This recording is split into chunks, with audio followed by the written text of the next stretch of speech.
fair and simple taxation.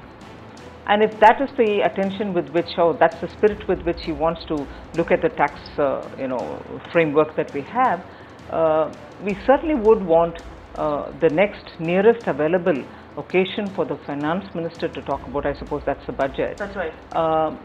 When he is expected to definitely send the message across that we are looking at a regime where retrospective should not be used even in dire circumstances, and we'll certainly avoid any temptation to go on that route.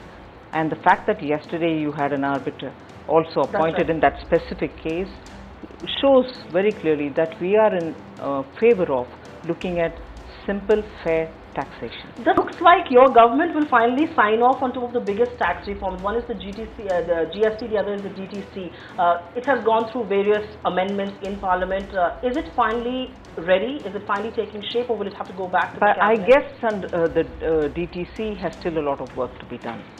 So whilst we are focusing on the GST, the DTC probably will have to have a lot more work to be assigned much before anything is said. Any specific areas that you think require your attention? No, we've just started the process, so I wouldn't be able to elaborate on it.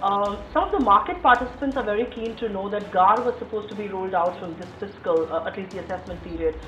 Is it likely that it could be deferred because the tax environment around it is perhaps still not ready? That's right. We are working on that. I don't think we are yet ready to, as much as I speak about the GST, on the GAAR I wouldn't be able to move forward.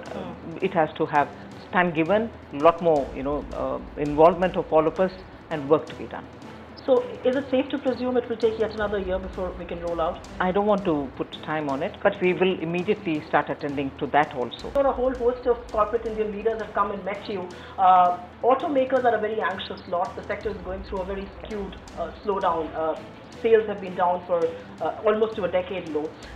What are the chances, and they are very anxious about this excise duty cut that happened in the interim budget. What do you think are the chances, given the fiscal position of the government, that this SOP could continue? I wouldn't go item by item, but certainly the concern of major industries, manufacturing industries, have been taken on board. The FM and I together sat and heard them over 2 or 3 rounds through different chambers, and recently I was in Chennai where the hub exists, and they met also and voiced all their concerns.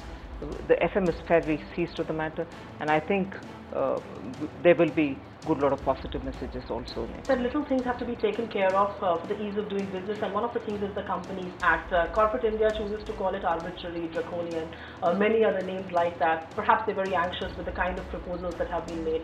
How open are you to reviewing this law? Because Corporate India seems to be being targeted, this whole mandatory CSR, the whole issue on independent directors. How open are you to a review of this, and what kind of review? Completely open. And that is why 10 days ago we took a call and said 21st, the coming Saturday, there will be a day-long session where the Companies Act will be looked into in great detail. Stakeholders from all over the country have been invited. They're going to sit and thrash it all out, only to give us a very clear picture as to what are the irritants in it. Many letters have been shot off from a ministry in the past about the gold import curb going. You're also somebody who's looking after affairs in North Block. Considering you wear both hats, is it time to put your foot off the accelerator as far as the gold import curbs are concerned? We've been able to curtail the imports a lot. Yes, from the point of view, seated as we are in the Commerce Ministry, I've been voicing this concern that one of the best areas of export for us in the last few years has been gems and jewellery. That's right. They have suffered immensely because of this policy. And in my interest to pep up exports, in my interest in finding newer markets for them, I would want the gold policy to be reviewed. And there, of course, much before I would voice that, the Finance Minister has heard it from so many different people, and he's fully seized to the matter, and I trust he's going to address that. But he trusts you a lot in turn, and which is why I'm asking you, should the budget be bringing some good news as far as the gold imports are concerned? Is that the opportunity? I wish it does.